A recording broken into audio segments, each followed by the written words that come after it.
Bom dia, amados e preciosos irmãos, na gloriosa paz de nosso Senhor Jesus Cristo. Lutas e tempestades. Jesus já nos preparou para isto, das dificuldades que encontramos na nossa jornada. Mas Ele prometeu estar conosco até a consumação dos séculos.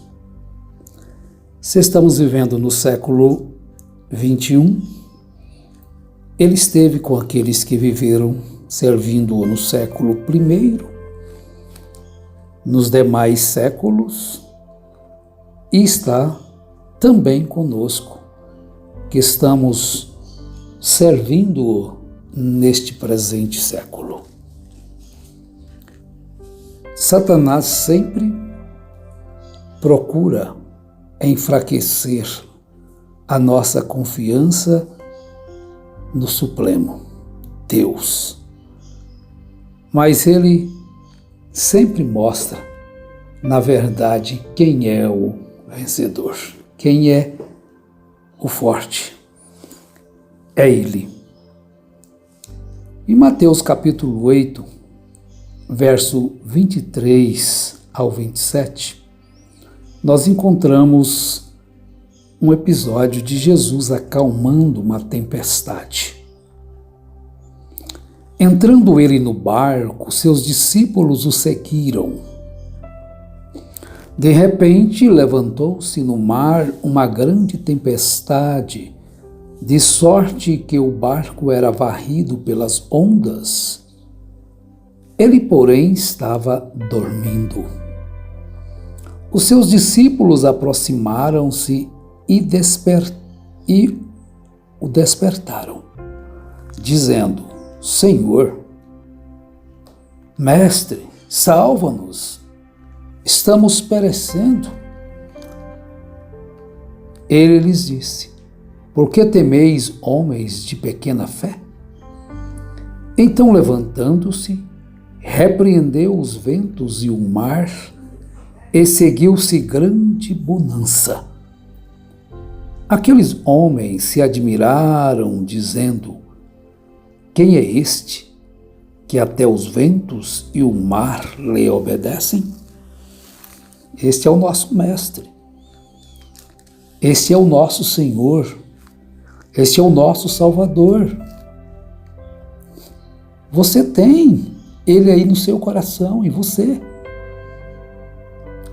As tempestades, as lutas, elas servem sim para nos fortalecer na fé, para que nós possamos ser revigorados, perdermos o temor de lutar. Há uma frase célebre, de Spurgeon. Ele diz: nós precisamos de ventos e tempestades para exercitar nossa fé, para arrancar o ramo podre da autodependência e nos enraizar mais firmemente em Cristo, da autossuficiência também, ao pensarmos que nós sozinhos podemos alguma coisa. Mas Jesus já nos disse: sem mim nada podeis fazer. Esse fôlego de vida que você tem, que eu tenho, que nós temos, ele nos é dado por graça. Sem ele, nós nada podemos fazer. Muitos viram aquele homem dizendo aí no período da Covid-19, pagando uma fortuna por alguns dias no balão de oxigênio. E quando o médico lhe deu a conta, ele começou a chorar. Eles, assustados, então lhe perguntaram: por quê? Aquela reação era por causa do valor? Valor lá, eu não me lembro o valor tal. Ele disse: não, Ele já era um homem de idade, seus 80 anos. Ele falou: por alguns dias, pelo oxigênio que vocês me deram aqui, nesses balões, eu tenho que pagar tantos $1.000. E saber que eu tenho vivido a minha vida todinha respirando 24 horas oxigênio e ele nunca me cobrou um centavo. Esse é o nosso Deus, esse é o nosso Senhor, esse é o nosso Salvador, o nosso amigo. E Ele não nos deixa lutar só. Em nenhum momento da nossa vida nós estamos só. Quando a tempestade vem, quando os ventos sopram e as dificuldades surgem e as incompreensões chegam e você parece que não pode ser compreendido por ninguém, nem amado por ninguém, e você se encontra tão só. Mas saiba de uma coisa: sozinho foi que o Salvador sofreu lá no jardim. Tão só ele teve que ficar para que nós hoje pudéssemos saber: se o mundo nos abandonar, já o abandonou antes. Se o mundo nos perseguir, já o perseguiu antes. Se as religiões, se os líderes religiosos nos deixarem, já deixaram o nosso mestre, já o levaram à cruz, já o crucificaram. As religiões deixaram. Até mesmo aqueles seus amigos, por um tempo, teve que se afastarem dele. Ele teve que ficar só. Então, quando estamos só, estamos lutando, mas com Ele em nós. Nunca tu estarás sozinho. Nunca estarei eu só, mesmo estando distante dos meus amigos, dos meus irmãos, daqueles a quem amo. Que seria tão maravilhoso termos o nosso companheirismo e às vezes estamos tão distantes. Mas mesmo assim, este Consolador que Ele nos enviou, estando em nossos corações, então nós podemos nos colocar de pé e repreender a tempestade, repreender esta angústia, repreender esta tristeza. Estamos lutando para alcançar uma coroa incorruptível. Estamos lutando para alcançar aquilo que é eterno. Muitas vezes as pessoas lutam, se desesperam, se angustiam, sofrem para alcançar algo que é tão passageiro. Mas minha irmã, meu irmão, você está lutando por algo que jamais passará, a vida com Cristo. Paulo, primeiros livros, carta aos Coríntios, capítulo 9, dá-nos uma receita tão preciosa. Não sabeis vós que os que correm no estádio, todos na verdade correm, mas um só leva o prêmio? Correi de tal maneira que o alcanceis. E todo aquele que luta, em tudo se domina, de tudo se abstém. Eles para alcançar uma coroa corruptível, nós, porém, a incorruptível. Portanto, corro, não como indeciso, combato, não como batendo no ar. Antes subjugo meu corpo e o reduzo à servidão, para que pregando aos outros eu mesmo não venha de alguma maneira a ficar reprovado. Todos nós temos uma luta para vencer. Eu tenho as minhas, você tem as suas lutas, você tem que romper com uma tempestade, e às vezes é um pouco diferente da do seu pai, da sua mãe, do seu filho, da sua esposa, do seu marido, do seu patrão, do seu funcionário. Cada um tem que vencer a luta por si mesmo. Jesus venceu e nos capacita para vencer as dificuldades que nós temos que passar. Mas tudo isto é com um propósito. Tudo isto é por um propósito, para que nós nos firmemos cada vez mais nele, que nós nos tornemos cada vez mais dependentes dele.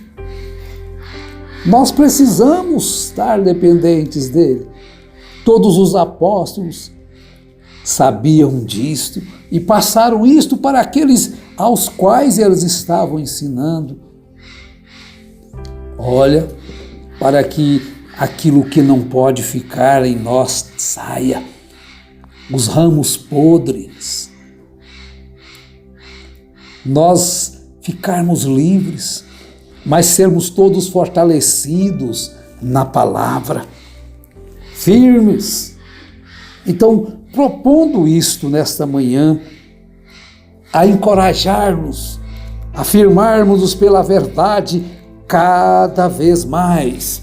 Quanto mais que nós estamos vendo que estamos nos aproximando de Cristo, nós vamos nos tornando mais fortes, mais livres deste mundo de pecado, de engano, nos tornando mais independentes dessas coisas do mundo, para então vivermos alegres e felizes, nos tornando mais cristãos firmes, quanto mais nos aproximamos dele. E ele sabe que é necessário.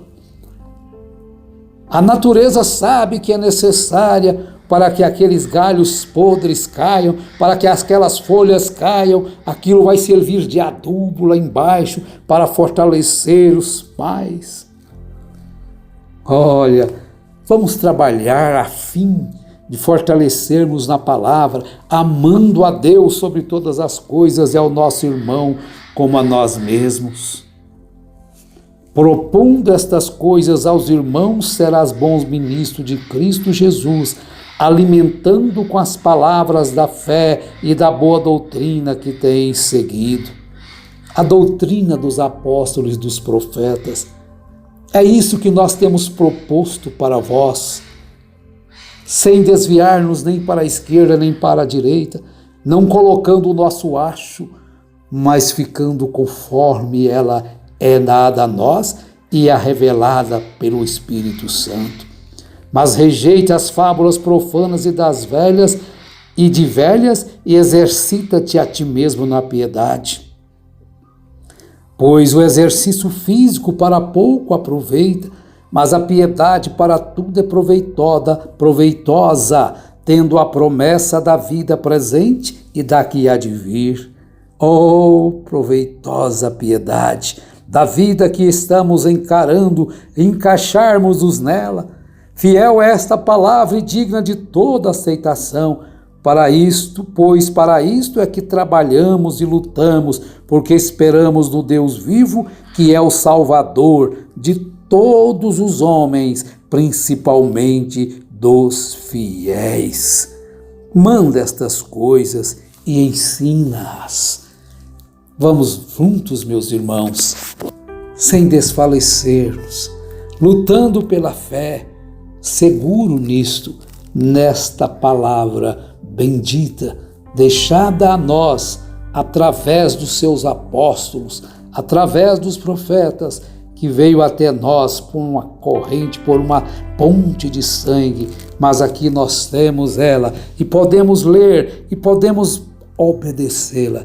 Que Deus, o Pai, o nosso eterno Salvador, vos abençoe, vos fortaleça, vos encoraja, não só hoje, mas sempre. Vamos adiante, firmes. Não vamos retroceder da obediência, do temor de Deus e da alegria que Ele nos dá, da liberdade que Ele nos promove para louvarmos, para exaltarmos, saltarmos, dançarmos e assim nos regozijarmos com aquilo que é puro, com aquilo que é honesto, com aquilo que é verdadeiro. Deus vos fortaleça, em nome do Senhor Jesus Cristo. Amém.